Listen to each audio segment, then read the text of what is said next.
Welcome to the sixth and the final episode of Tech to Sustain Conversations for a Green Tomorrow. In this final episode, we will be discussing the key messages our panel has for the next stage consumer goods and product brands to enhance the customer experiences around sustainability. A quick comment from both John and Praveen, both of them, just to tell in terms of the next stage of consumer goods and product brand organization, um, how they should be adopting sustainability as a vision for consumer experiences, how consumer can experience that sustainability. Some quick thoughts. Yeah, John, thanks. I can start, and John, you can pick it up. See, from a the gentleman mentioned is D2C, direct to commerce or e-commerce is going to be as a main channel, right? See, with all the millennial generation getting into the purchase power and all, e-commerce and digital is part of the one of the omni-channel experiences that we have to invest. So there's no question on that. So the sustainability, as we talked about, starts with education. Education to the consumer in terms of why, what they're purchasing, where it has been generated, how we are contributing towards the carbon footprint. That is more relevant to the consumer. So we need to keep them educated on continuous basis. That's one key aspect. The second one is the connected product. The connected product is such a loaded term. How do you keep connection with the consumer and the product is constantly talking, product is constantly responding and reacting, right?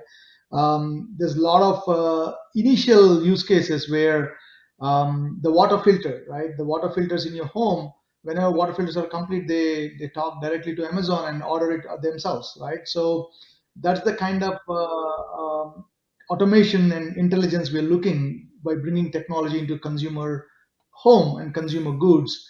And I would proudly say that even with the pet care we do, there's a lot of telemedicine, home-based visits, home-based diagnostics, and a connected product to the pets and all is what will become more in terms of workflow efficiencies and make sure that the products are really talking to the consumers. Consumers are getting the education. At the same time, we are Right. taking that 4P approach. We are predicting and then proactively recommending, preventing a lot of these wastages, helps contributing towards the better ecosystem. John, go ahead. Yeah, thank you, Praveen. I think that a lot of what's been said already points to this, but the bottom line to me is sustainability is really end to end, right? It's enterprise wide. It's your extended supply chain. It's your extended distribution chain. There's no way that you can understand your footprint from a sustainability perspective without looking at the full extent of what you cover. And technology impacts all of that, right? So it impacts how your product is produced, and it can have a big role to play in improving the sustainability and sustainable ways that produce is generated, on how it's transported, how it's processed, and how it's packaged, how it's distributed, the type of packaging you're using, and then eventually, obviously, how that packaging is recycled or reused, collected, etc. Right? I heard a horrendous statistic recently that there's a garbage truck of plastic that goes into the oceans every second, right? And so we have to turn the tap off at the source, basically, for things like that, right? And so it's everybody's responsibility in consumer goods to think about that. I think that the key thing Praveen and Fani both mentioned is really critical is the data and traceability and tracking of all this, right? So the reality is the data is really important, and things like blockchain are going to be extremely helpful in order to manage that data. But the reality is you need the data and you need the systems to connect the data with the actual physical movement of produce, right? And that's a really critical piece of technology that we've been struggling a bit with, right? If you think about commodities, how the commodity is produced, how it's transported across, right? Just the ledger of the data is not enough. You need to know exactly where physically that product is and how it's connecting and how it's flowing through the supply chain. And again, traceability is really, technology is really critical to enable that traceability. And then we talked about transparency, right? Giving consumers visibility of that and allowing the consumers to be able to access that data. Santosh, you talked about your shirt you bought, right? Consumers want to know when they're eating chocolate or when they're having coffee, where did that come from? Who was the farmer? How was he treated? Did he get a fair share of the profits that were made on that, and so on, right? All of that has to come through the supply chain and be made visible and evident to the consumer. So I think that the key message for me is the commodity model is gone, right? It's over, right? If anybody believes that they can continue playing the business game with a black box that you pay the lowest price for a untraceable material that you bought, that doesn't exist anymore, right? It's got to be traceable end to end. You've got to have transparency on the information to the governments, to the consumers, to your customers, etc. That's mandatory, and it's going to be table stakes in the future, right? If you don't do that, you won't have the right to play in the business game.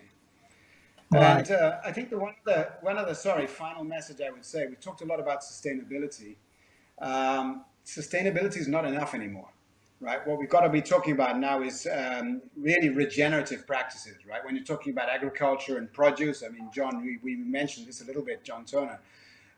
You've got to be regenerating the soils that you're using, right? You've got to be regenerating the trees that are there so that they can sequester more carbon and things. So we've got to go beyond sustainability now and really think about every cycle of the business. How does it actually improve conditions rather than just maintain conditions? Because if we just maintain what we have today, we're not going to meet the UN's sustainability targets and goals. We're not going to be able to keep climate change at the 1.5 degrees of heating and things. And so the bottom line is we've got to go into actually a new stage, which is regenerating rather than just sustaining. Right.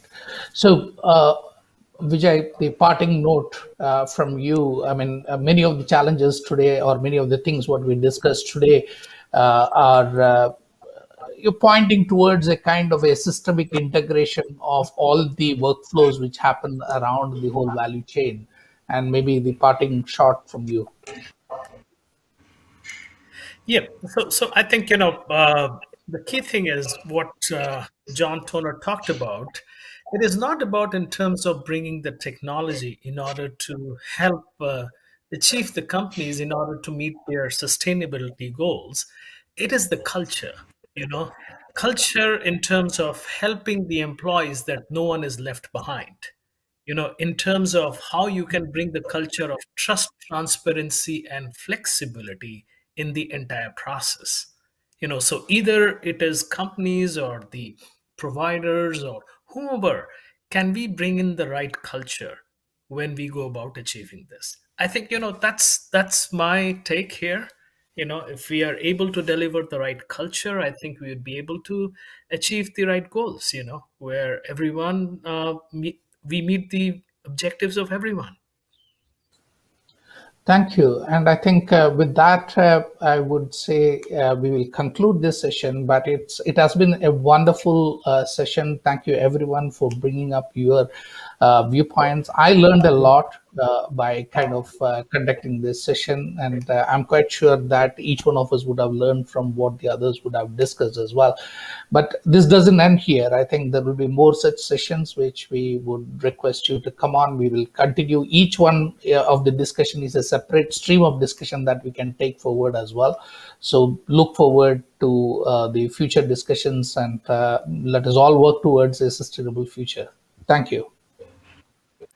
Thank you. Thank you.